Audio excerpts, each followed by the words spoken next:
So last class we derived Faraday's law of induction, and so now we've got to do some examples of Faraday's law and Lenz's law, and then show the sort of more general Faraday's law in context of Maxwell's equations. So that's where we're going next. So let's start with just a simple example, or a straightforward example. Can't say simple. So let's say I have a way of generating a constant magnetic field. And I have a constant magnetic field in the perpendicular to a circular wire loop. Because Faraday's law talks about the flux through the loop, we don't care about what the magnetic field is outside of the loop, but this magnetic field is constant everywhere. All right, but we don't care what it is outside of the loop. And so let's just say that we have a way of controlling this magnetic field that we can turn up or down the magnetic field. So let's say that, so if I have a constant magnetic field and it's pointing perpendicularly through this wire loop, let's say that the wire loop has an area A and a resistance R, and let's say that the magnetic field has a magnetic field magnitude of B pointing into the page, and the loop is in the plane of the page. Okay, so what is the current induced in the loop? You tell me. Okay. So hopefully you said that the current induced is 0. So there's what I had said written down now. And why is the induced current equal to 0? Well, it's because the induced current IR has a magnitude of, or is equal to minus n d phi dt. And d phi dt is equal to minus n time rate of change of integral of b dot dA, and none of those change with time. B and A don't change with time, so in this case that's equal to 0. Because the trick was that magnetic field here is not changing. Neither is the angle of the field, neither is the area of the loop. The flux is not changing, the flux is a constant. So since the flux is a constant here, then there is no induced current. But then, of course, the next question is, what if I then change the magnetic field at some constant rate, for example? So now we've got a changing magnetic field, we've got a changing flux. Oh, sorry, the magnetic field changes, we increase it at 0.01 Tesla per second, or the rate of change of magnetic field, dB dt, is 0.01 Tesla per second. So now the field changes, and we can therefore get an induced current. I'm going to go ahead and write this on a new page. I didn't really leave myself enough space.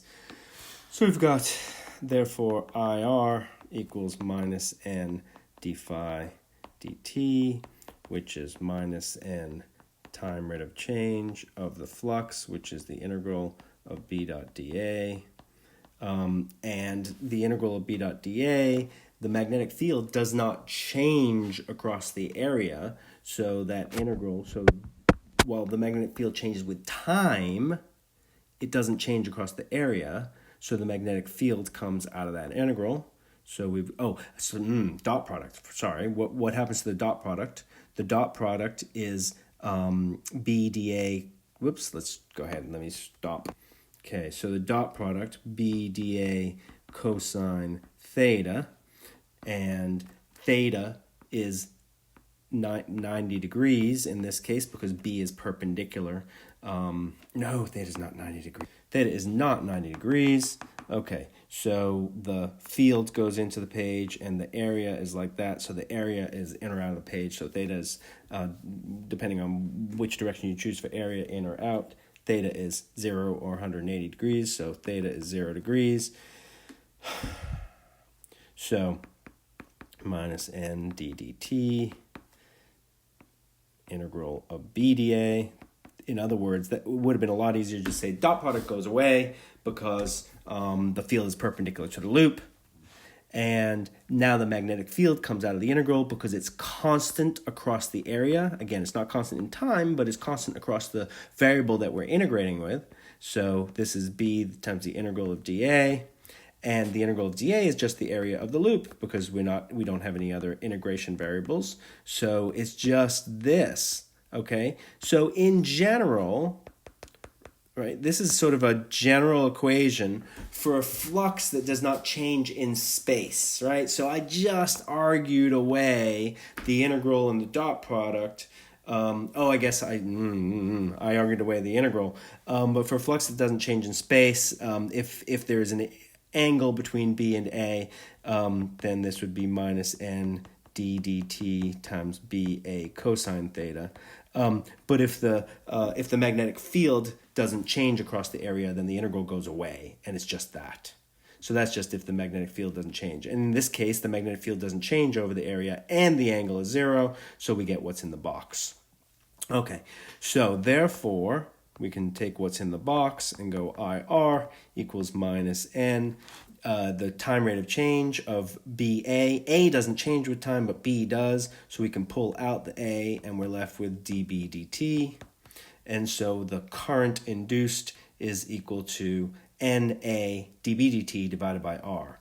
So therefore, I equals minus NA over R dB dt.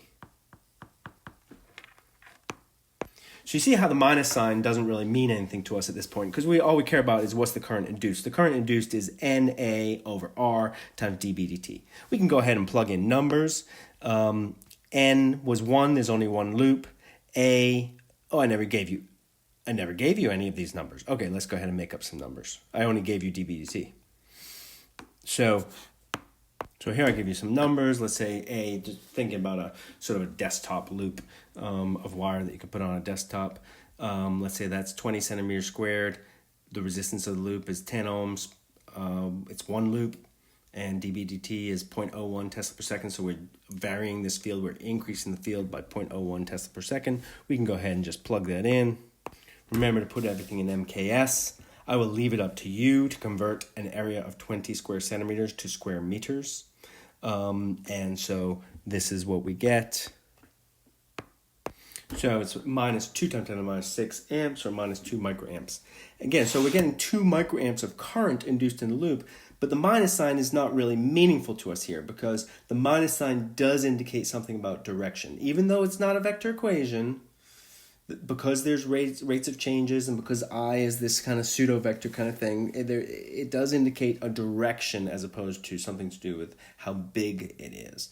And the direction, remember, is that the minus